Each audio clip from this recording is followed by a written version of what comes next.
So there's two prongs to this initiative. The first prong is this early intervention pathway that Mary spoke about.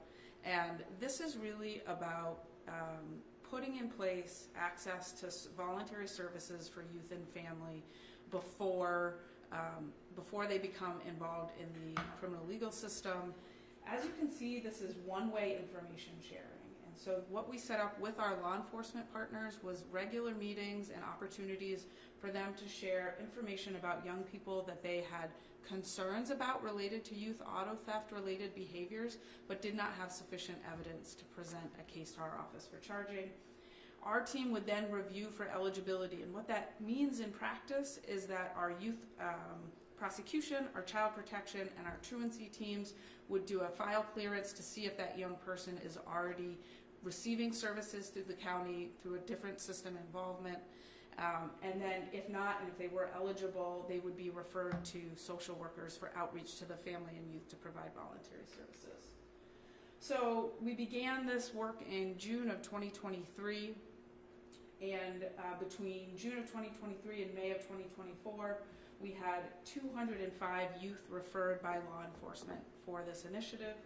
107 of those were screened in as eligible. So again, those who were screened out were likely already system involved in some way, already receiving services. They may have an open case in which they're already on probation or receiving services through the court. They may have a social worker through child protection or be receiving services through our truancy work.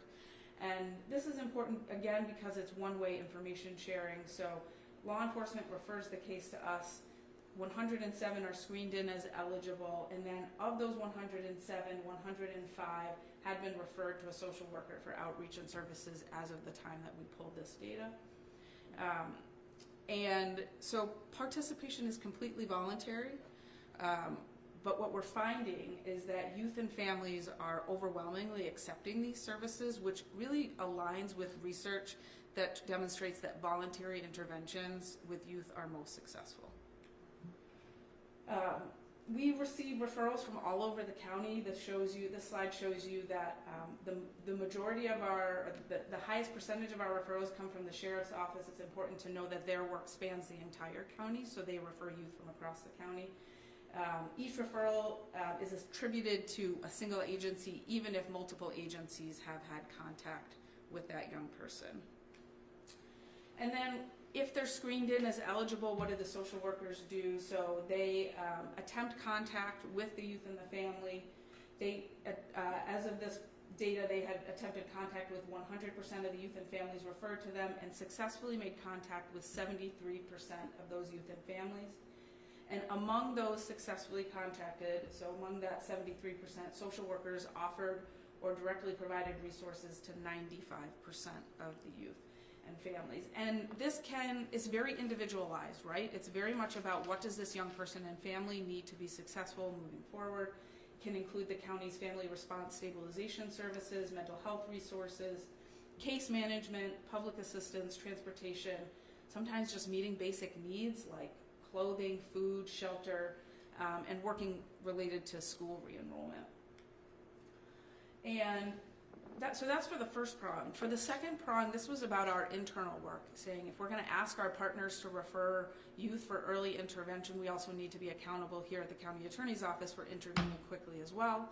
So this is for those young people where law enforcement has been able to submit a case to us, where we really committed to reducing the amount of time to charging. Anybody who has a young person in their life knows that if you wait months, sometimes even a year before you put accountability measures in place, it's way too long and they've already moved beyond whatever it was that happened. And as Mary mentioned earlier, our partners in law enforcement were seeing very quick escalation in behaviors.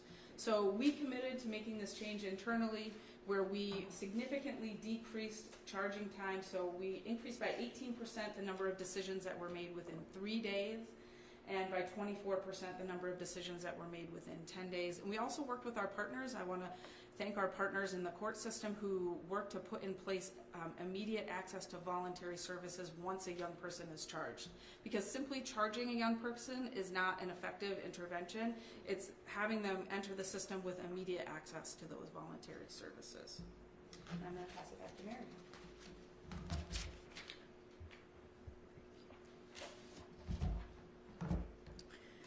every threat we prevent, or every theft, excuse me, we prevent is one less youth driving dangerously, putting others and themselves at risk. Every theft we prevent is one less youth entering the system at all. So this is a slide about what has happened once a social worker has reached out and offered services. And, you know, in a nutshell, the program is working really well. So 95 were referred to a social worker. And when we say referred, this is about the family. It's not only about the young person, it's about the family and trying to get the family the services that they need to stabilize the young person so that they're not engaging in this risky behavior. So 77 young people had no new charged cases between their date of referral to services and the date of the most recent check for new charged cases. That is 81%. 81%, which is unheard of. 81% of those young people have not been referred for a new case. They haven't been charged with a new case.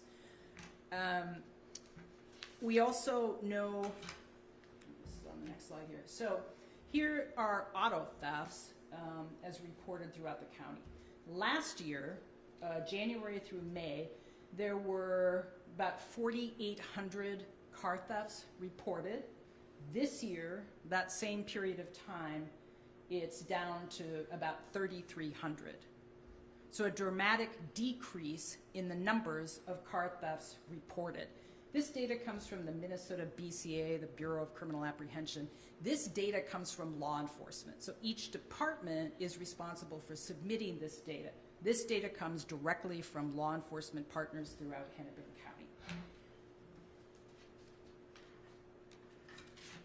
So this next slide pertains to Minneapolis and Minneapolis alone. And we'll be hearing shortly from Elliot Payne, president of the Minneapolis City Council. But if you look at the data here, you can see from January 1st to June 24th, 2024, the Minneapolis Police Department reports a 29% decrease in car thefts reported. And we broke this down by ward. So as you all know, Minneapolis has 13 wards, and car theft is down in every single ward, ranging from, I think, 16% to 36%. We know, crime had gone down. There was one place where it continued to go up, and that was car theft. So this is incredibly good news that car theft is going down. So we also know that we at the county attorney's office are receiving far fewer cases from law enforcement. So there's a drop in 48% of cases that we've received. The clearance rates, by the way, have stayed about the same. So law enforcement isn't clearing any additional cases. Car theft is going down, however. So this is part of a broader Hennepin County Attorney's Office to implement policies and practices that are grounded in research and evidence to improve outcomes. Our goal is to improve community safety and well-being through both individual and system accountability that leads to these kind of positive outcomes for youth, family, and our communities. We're grateful to our partners for collaborating with us to achieve these promising results in the context of youth auto thefts. We know that interventions, and Sarah talked about this a little bit, with youth are most effective when they are immediate, so as close as possible in time to the behavior. Relational. We know that youth are much more accountable to relationships than they are to rules. Individualized. We have to account for the individualized strengths and needs of each youth and family, and that's why Sarah said the services that are offered are individualized to what that family needs. Community-based, connected to the youth and family's community, regardless of level of services and supports needed. Both parts of this initiative, the new early voluntary interventions pathway and the expedited court interventions, are built on this framework, and we're seeing the impact in improved outcomes for both youth and community safety. Waiting for young people to steal cars, potentially hurting others or themselves, and gain a criminal record is not the answer. This initiative shows that when prosecutors, law enforcement, and social workers work together to intervene early and support young people and their families, we can prevent crime from occurring. Early intervention helps improve justice and public safety for everyone. I want to hand it over to Council President Elliott Payne. Thank you, Attorney Moriarty. Hello, everyone. I'm Elliott Payne. I'm the Minneapolis City Council President. And you may be wondering, why am I here? Well, I'm here because the City of Minneapolis is in the process of building a comprehensive public safety system. What does that mean? It means we're building out a foundation with these pillars of prevention, response, and restoration. And that can sound very academic. So what does that mean in practice? What it means in practice is programs like this, early intervention, making sure that we're intervening before we get to the point of there being risks in our community, harm to our young people, and families broken apart. It means partnering with jurisdictions at the city, county, state, and federal level to bring these programs into fruition, whether that is working with AG Ellison on putting more pressure on Hyundai and Kia to repair their cars from being vulnerable to auto theft, to pressuring NHTSA at the federal level to do the same and ask for a nationwide recall, and doing that across the nation with other local jurisdictions. And so this work is going to take a lot of time, and it needs to be built on data. And today we are recognizing the results, right? We have clear results about what it means to do early intervention. And we have results that are showing a level of efficacy that goes far and beyond our ability to respond to this with just police. And when I meet with our police chief, he will be the first to tell you that it is extraordinarily hard to build cases. It is extraordinarily hard to get the evidence necessary to be able to prove without a reasonable doubt that somebody committed this crime. We need to get ahead of those challenges doing programs like this, early intervention. This is how we're going to have a robust, comprehensive public safety system in the city of Minneapolis and throughout the county. So, thank you. Questions? Yes. Sure. I'm wondering for youthful people who have been charged, and then you provide services to them. Are these children who are still in a juvenile facility, or more of have been already released? I'm kind of curious where you provide those services to them. And I want to emphasize again, this pathway, these are not the cases that law enforcement sends to us that are prosecutable. When if a case is prosecutable, we will prosecute it, and then it depends on the individual youth as to what kind of services that they will receive. I think it's also important too to know that young people are arrested and they're held at the juvenile detention center, but if we don't get the case from law enforcement, that's outside of our control. So sometimes you will hear in the media that young people have been arrested, or the police think that the same young people are being arrested. We're mostly not getting those cases. So I don't know if that answers your question? Yeah, I think so. I guess, are there certain cases when depending on the person, like you're able to provide some services to a person in a juvenile detention facility? Well, the juvenile detention facility is a holding area. Yeah. It's not designed to give young people services. So we use all of our tools at the county attorney's office. And, unfortunately, that includes sometimes certifying youth as adults, which we did in the Mall of America shooting. There was a young person that we agreed to certify as an adult, and he was sent to adult prison. That's on one end. And there are lots of ways to try to intervene in a young person's life. We don't have enough resources to do that. This program is on the other end of the spectrum, but it did not exist until 1 year ago. Yeah, Janet. What percentage of cases over 23 and 24, when we talk about auto theft, are youth? How many, is it 50% are done by youth, 60%, 20%? So I'm saying, like, where do you fall into this car theft problem as a whole? Sure. We don't have that data specifically. So, for example, the data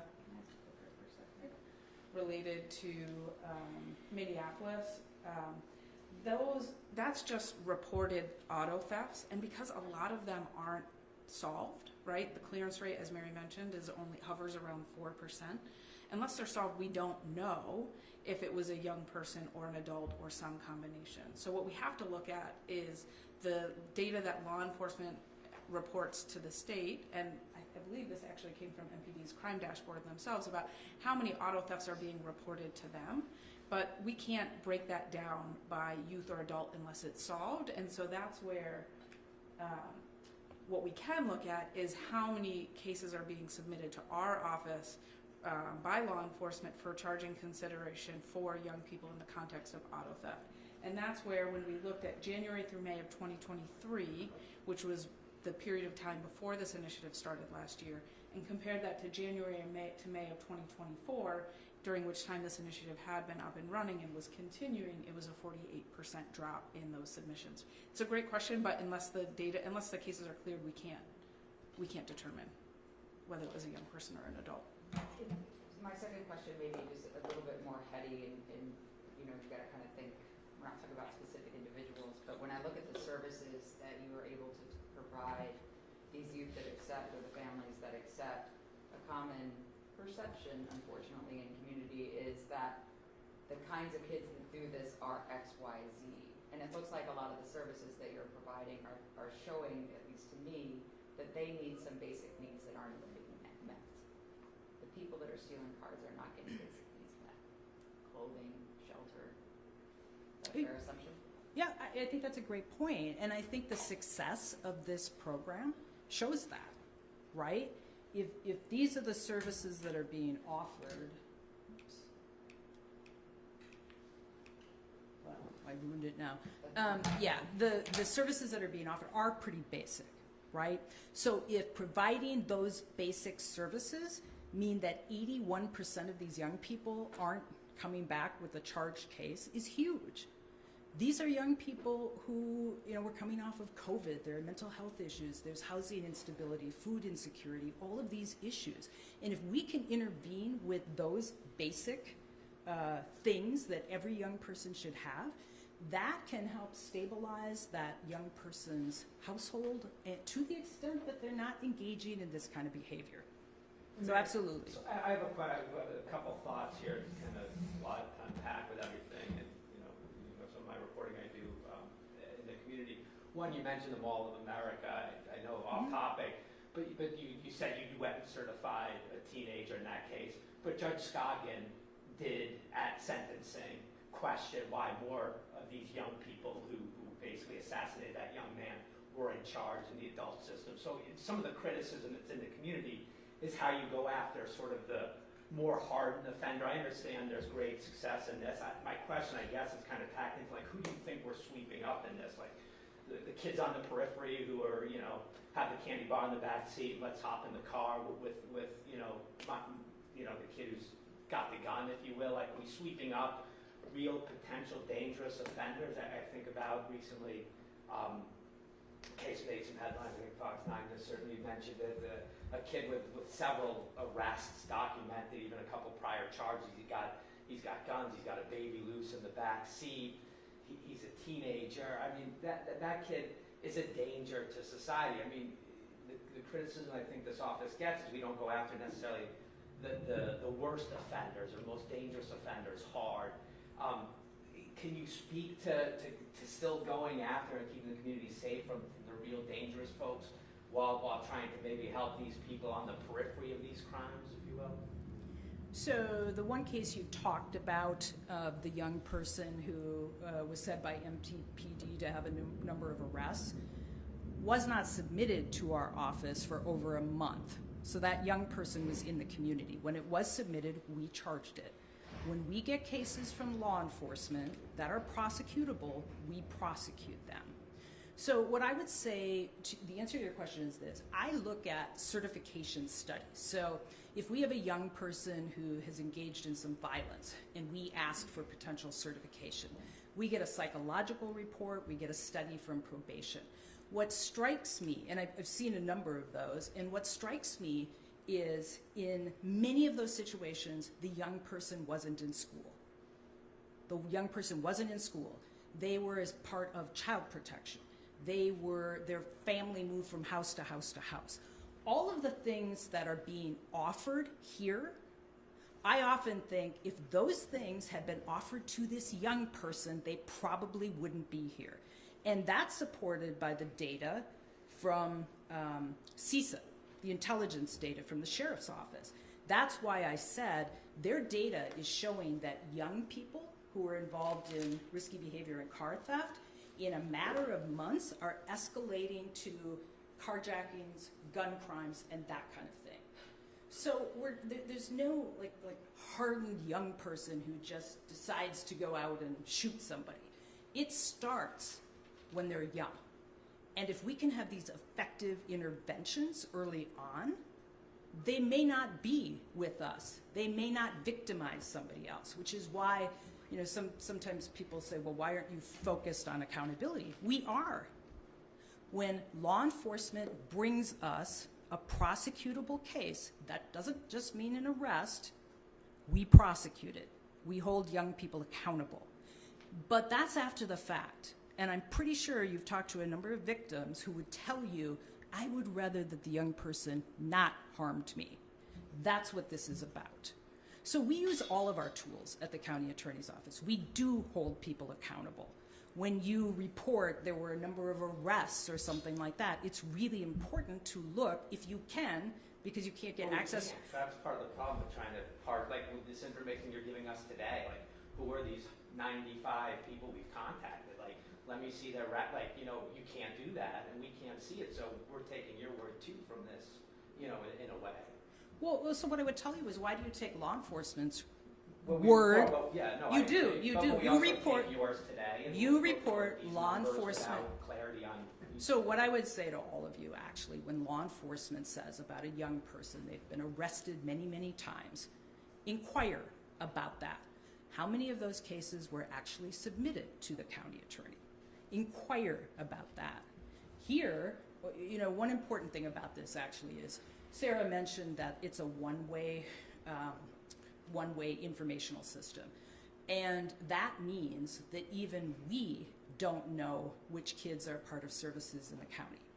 Child protection, we don't know, or we know because we have child protection, which young people those are, but we can't share that out with you. We can't share it out to law enforcement. We just can't share it out. They're young people. That is the law.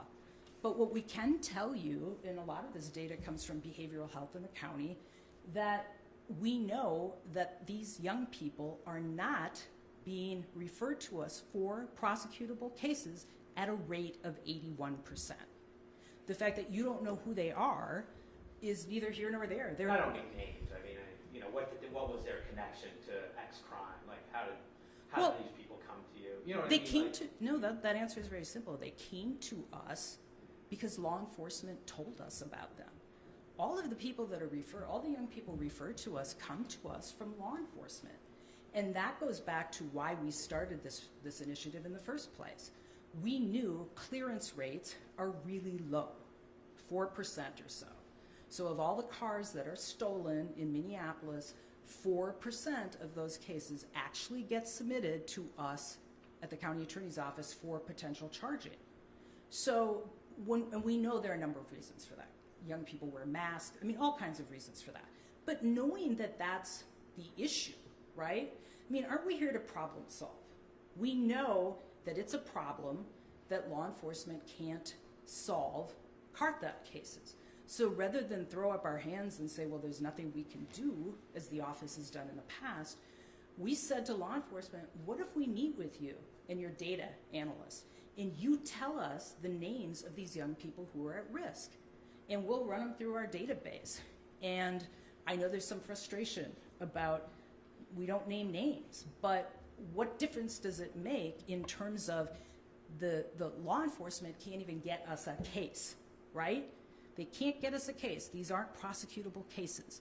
So this is something that allows law enforcement to share with us the young people that they suspect or they know they may see running away from a car, but they just can't send us a prosecutable case. So this information comes from law enforcement. Mary, that 4% Yep. number that you mentioned with the clearance rate, so I want to make sure I have it crystal clear. Is that an average, like 4% of cases are solved by MPD? It's not MPD. MPDs are actually a little lower than that. Okay. So just to be clear, this data, as it says, comes from the BCA. No, Okay. the BCA. BC, sorry. So the BCA state agency requires Yep. individual law enforcement agencies to report their data. So everything that you see here is from individual law enforcement.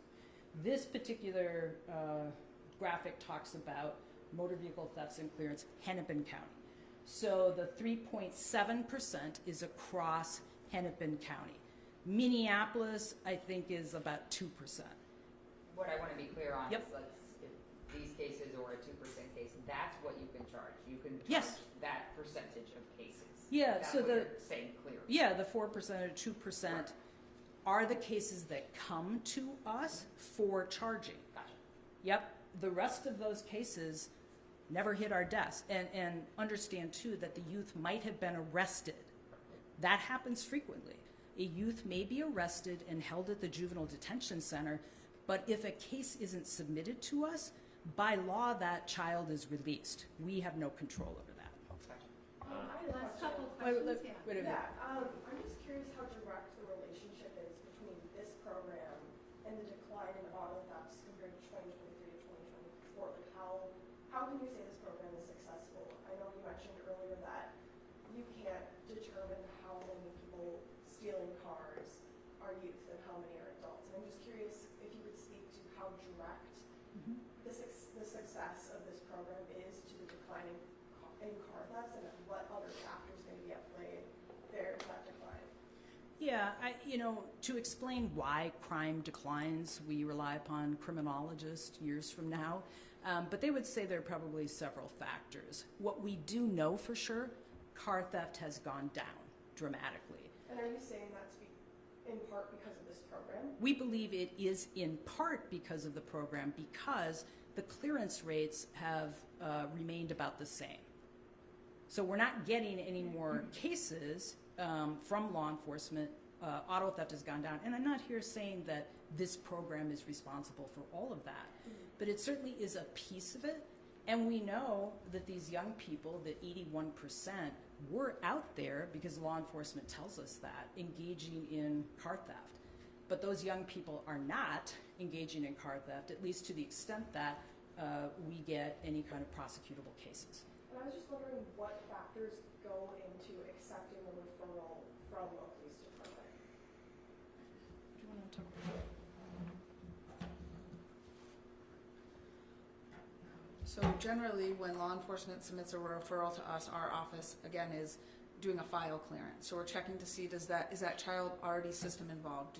Are they on probation? Do they have an open case in the court system already? Are they receiving support and services through a social worker, through child protection, or a truancy referral? So if they're not already open with the county in some way, then they're eligible, as long as they are a Hennepin County resident or have close ties to the county and are under 18. And Mary, I did want to ask also, just it seemed like it's a big jump. I was hearing that it was, I think, compared to 2019 and 2023, it was like close to 200% increase in auto thefts, and then this most recent year, I think it's more like 140 or something percent. I guess I'm wondering, does it still seem like there's a long way to go with the work to reduce that number and to maybe get to pre-pandemic levels, I guess? Yeah, I mean, we know that crime had gone down since its peak after the pandemic, but not to pre-pandemic levels. Car theft was still going up, and so that was an outlier. That's why this is really good news. But I would never say You know, when we're looking at 9,000 or however many car thefts we have this year, one is too many, right? Nobody should have their car stolen. And when a young person is involved in that behavior, it can quickly escalate. So yeah, I mean, we have continued work to do. And on that front, this has been so successful that our law enforcement partners have asked us to expand it beyond car theft. So that should tell you how they feel it's being successful. And we have to work on expanding resources and capacity with Hennepin County. But that's a great sign that our law enforcement partners are saying, hey, this is working so well for car thefts. Can you expand it to, you know, other types of offenses? Thank you. Yeah, thanks everybody. You